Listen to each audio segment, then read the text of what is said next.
Hi, I'm Julina Onkasawan. I'm an Associate Professor of Adult and Pediatric Laryngology at Baylor College of Medicine and Texas Children's Hospital in Houston, Texas. In this module, we will be reviewing how to perform and interpret laryngeal ultrasound for the diagnosis of vocal fold mobility. Vocal fold movement impairment in infants and children may cause stridor, a weak voice or cry, feeding difficulties, aspiration, and impaired pulmonary clearance. Most commonly, vocal fold movement impairment is evaluated via flexible nasolaryngoscopy. However, awake flexible nasolaryngoscopy in infants and children can be challenging because they move a lot. So the excessive movement, floppy supraglottic structures or secretions can obscure visualization of the vocal folds.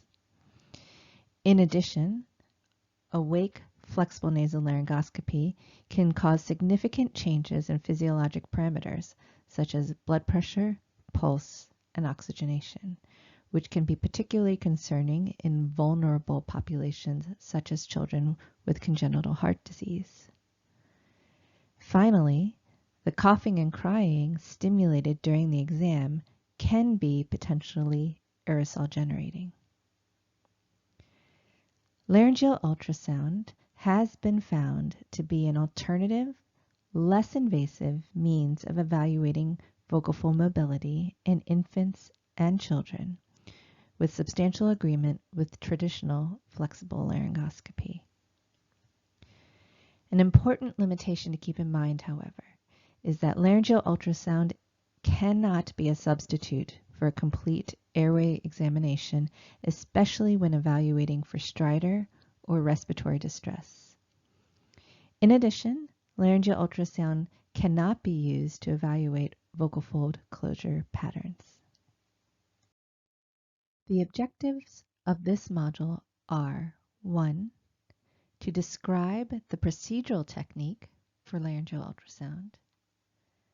2. To qualitatively diagnose vocal fold movement impairment on laryngeal ultrasound. And 3. To measure vocal fold arytenoid angles on laryngeal ultrasound. How this module works. First, view the didactic presentation at the beginning of the module. Then, complete the 20 case modules that follow. You can choose to participate just qualitatively in the interpretation of the laryngeal ultrasound.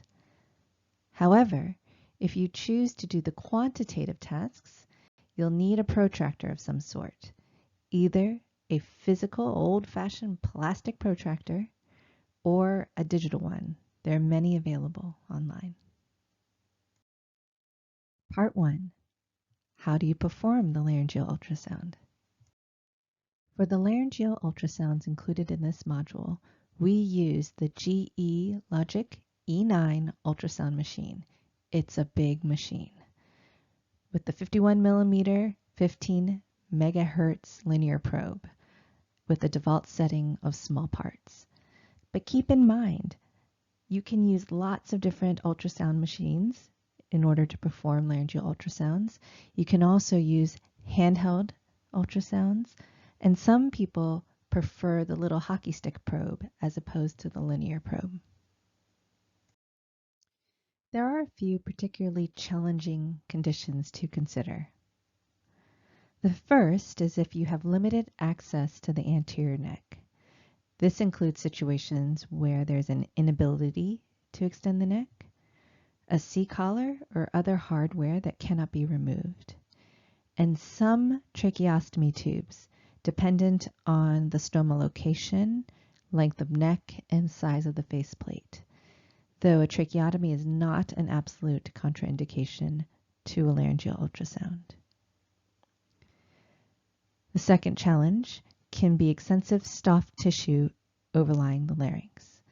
This can include tumors, like really large goiters, or especially large body habitus, or edema, which can limit the ultrasound depth of penetration. You can try decreasing the megahertz, the frequency of your ultrasound probe. However, there will be some loss of resolution when you do so. And thirdly, calcification of the thyroid cartilage can be a challenge. Extensive calcification in older adults makes visualization of the endolarynx challenging because the ultrasound cannot penetrate through the calcification. Our data suggests, and our experience suggests, that age around 40, plus or minus 7 years, is when calcification of the thyroid cartilage starts to make laryngeal ultrasound a bit more difficult. So how do we position the patient? For infants, we lay them supine with a shoulder roll in order to access the neck. If they're particularly wiggly, a swaddle could be used to contain their arms. Usually you have a caregiver or parent help stabilize the head and soothe the baby. A pacifier or sucrose can be used as needed to help keep the baby calm. Older children can be positioned sitting in the parent's lap. A video or other distractors can be useful. However, a lot of kids do like watching the ultrasound and watching their larynx move. So where do you put the probe? The probe is placed over the cricothyroid membrane, angled slightly superiorly. The knob or little bump on the probe is usually positioned to the patient's right. Thus, when you're looking at the screen, the left vocal fold will appear on the right side of the screen, similar to looking at an X-ray or a CAT scan. We generally evaluate two conditions.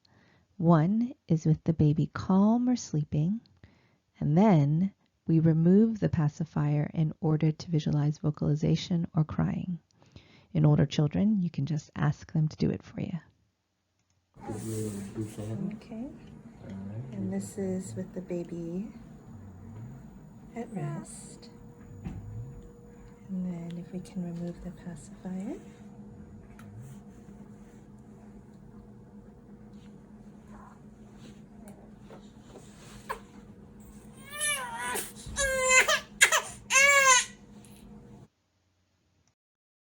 Part 2, Interpreting the Laryngeal Ultrasound. So this is what a laryngeal ultrasound looks like. When we breathe, the vocal folds open or abduct, and when we talk, cry, or swallow, the vocal folds close or adduct. One of the easiest structures to see on laryngeal ultrasound is the thyroid cartilage. It looks a little bit like a rainbow. Superficial to the thyroid cartilage, you can see the strap muscles, which run up and down in your neck. The next easiest structure to see often are the arytenoids. You can see them as these transversely oriented structures. Next, we can see the right and left vocal folds. And finally, the anterior commissure is located at the junction of the right and left vocal folds. So how do we interpret laryngeal ultrasound? Well, there are two primary ways.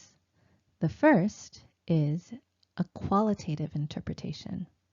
This is where you watch the video and make a determination of vocal fold movement and symmetry.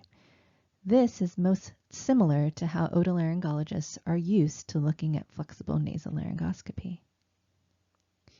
The second is a quantitative interpretation, where you actually measure the angle between the vocal fold and the arytenoid on each side. Vocal fold movement impairment. This term is inclusive of paralysis, paresis, and mechanical fixation. Paralysis means no movement due to a neuronal etiology. Paresis means there's some movement, presumably due to a neuronal etiology. And a mechanical fixation means that the nerve is fine, but there's a reason why the joint won't move, such as scar tissue or ankylosis of the cricoarytenoid joint. Neither laryngeal ultrasound nor flexible nasolaryngoscopy can determine the etiology of a vocal fold movement impairment. Thus, the term vocal fold movement impairment is preferred over paralysis, paresis, or mechanical fixation in this module. For the quantitative evaluation of laryngeal ultrasound, still images are taken of the ultrasound in adduction, where the vocal folds are closed, and abduction, where the vocal folds are open. Then you can imagine a line drawn from the anterior commissure to the arytenoid on each side, and you measure the angle in adduction and again in abduction. In quantitative evaluation of vocal fold mobility, this is where your protractor comes in. Now, most ultrasound software has an angle measurement tool embedded within.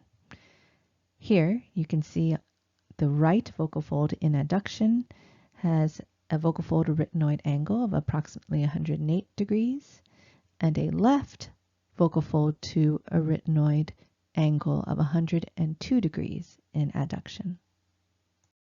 Then you freeze the frame with the vocal folds in abduction or open and remeasure your angles. So you can see in this case, the right vocal fold in abduction has a vocal fold to arytenoid angle of approximately 145 degrees, whereas the left vocal fold didn't really budge. The vocal fold to arytenoid angle is 100 degrees. Here you can see a summary of the measurements that we took in the previous two slides. We have found that a vocal fold arytenoid angle in abduction of less than or equal to 120 degrees suggests a vocal fold movement impairment. So this particular case has a left vocal fold movement impairment. How to get the most out of these case modules. First, watch the laryngeal ultrasound video and make a qualitative diagnosis. Keep it simple. Normal versus vocal fold movement impairment. On the next slide, you'll have the opportunity to make a quantitative diagnosis by measuring the vocal fold to arytenoid angles. You will need a protractor, either a physical plastic one or a digital one that can be found online. Then reassess your diagnosis. See if it's changed from your qualitative diagnosis. Then, on the next slide, you'll have the opportunity to review the ultrasound video again, this time with our diagnosis on it, and see if you agree with us. Feel free to pause, stop, or rewind these videos as often as you need to make the diagnosis.